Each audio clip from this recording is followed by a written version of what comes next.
When you hear the word mystic, or mystical, or mysticism, what comes to mind? Is it the sights and sounds that we tend to associate with exotic Eastern religions, maybe a Buddhist monk or a Hindu ascetic?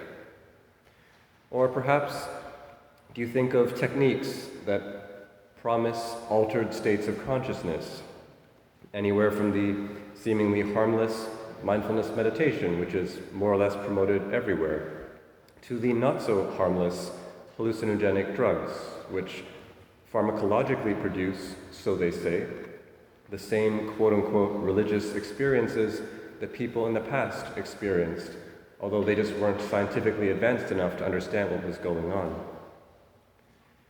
But how many of us think of ordinary Christians, like you and me, when we think of mystics? Have you ever thought that we belong to a mystical religion?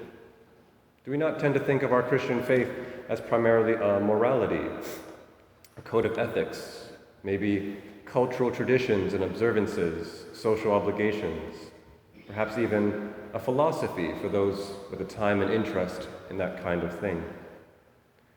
Why is it that we don't tend to think of ordinary Christians like you and me when we think of mystics? I think perhaps it may have something to do with the way the faith may have been handed on to us. Also perhaps some of the dominant narratives in society today. These together serve to reinforce this non-mystical or anti-mystical view of Christian faith, or at least downplay its mystical aspects. But even if there is such a thing as Christian mysticism, do we not tend to think it's only for rare and exceptional individuals like the saints who experienced visions, revelations, ecstasies, and certainly not for ordinary Christians like you and me?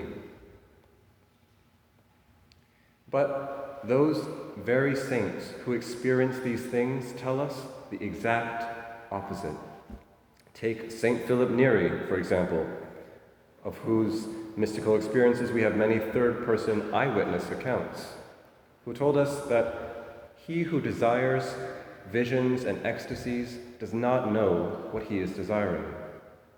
Or let's take St. Teresa of Avila, the foundress of the Carmelite Reform, who described her own mystical experiences in her autobiography.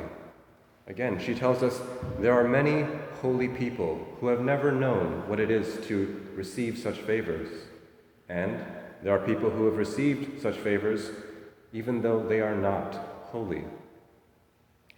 And so the essence of Christian mysticism then is not in visions, revelations, or ecstasies.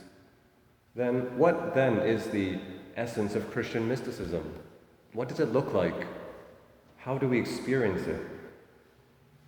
Well, Jesus tells us in today's gospel, in his parable of the judgment of the nations, where he tells us the king says to those at his right hand, "Come, you that are blessed by my Father, and inherit the kingdom prepared for you from the foundation of the world. I was hungry, and you gave me food. I was thirsty, and you gave me something to drink. A stranger, and you welcomed me. Naked, you gave me clothing. Sick, and you took care of me. In prison, and you visited me." And we hear in the parable that these people are surprised, and they ask the king, "When did we see you like this?" And the king tells them, "Truly I tell you, just as you did it to one of the least of these brothers and sisters of mine, you did it to me."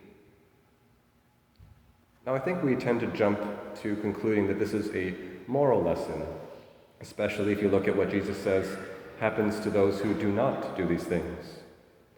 "Depart from me into the eternal fire prepared for the devil and his angels."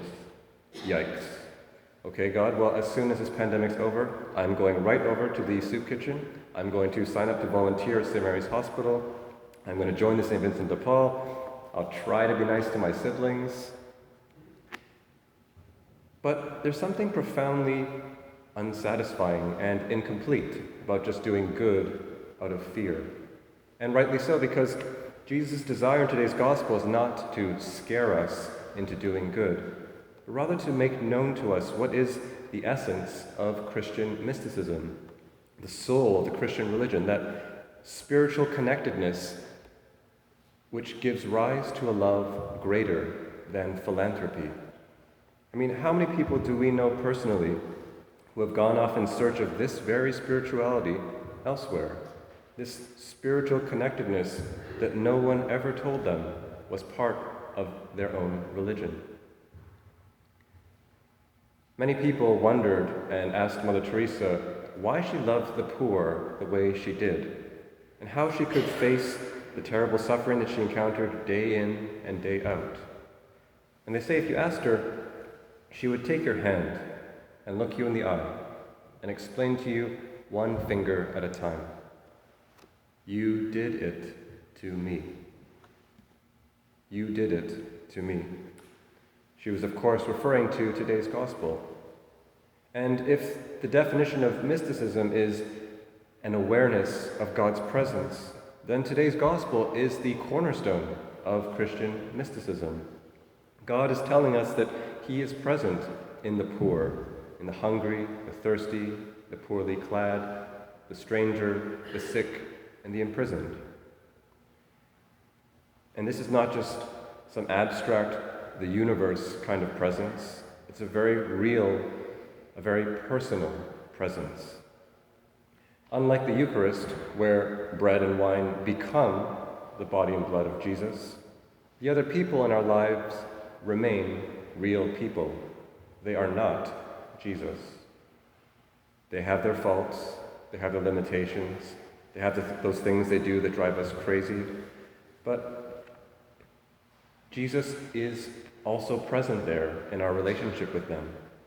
The same Jesus who sees all that we do, who hears every thought and word, who knows each of us by name, who knows our hopes and our longings.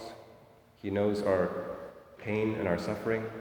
This same Jesus, mystically, in a way that we only know through faith in what He tells us, Jesus is present to us through the other people in our lives. And that everything we do or do not do to them, we do or do not do to Jesus. And so at the Last Judgment, I think many of us will be surprised, like the people in today's Gospel. We will be surprised because we don't quite grasp the implications of this. On the one hand, it is a cause, I think, for deep sorrow. Whenever I go to confession and I say that I'm sorry I did this to this person, or that I didn't do that for that person, do I really recognize that I also did this or did not do that to the Lord? You did it to me. But this is also a cause for great joy, because the smallest thing we have ever done that served another person, the smallest act of love, even if they didn't appear to notice it, even if they didn't thank us for it, it was also done to the Lord. You did it to me. And so Jesus is present. Christian mysticism is not a flight from the world. It's not altered states of consciousness. Although it may sometimes involve these things, in its essence, it's finding that the King of Love is not, in fact, absent from our lives, just waiting for us at the end to judge us, but rather very much present in our reality each day, in the other people around us, in a way more than we can possibly imagine. You did it to me.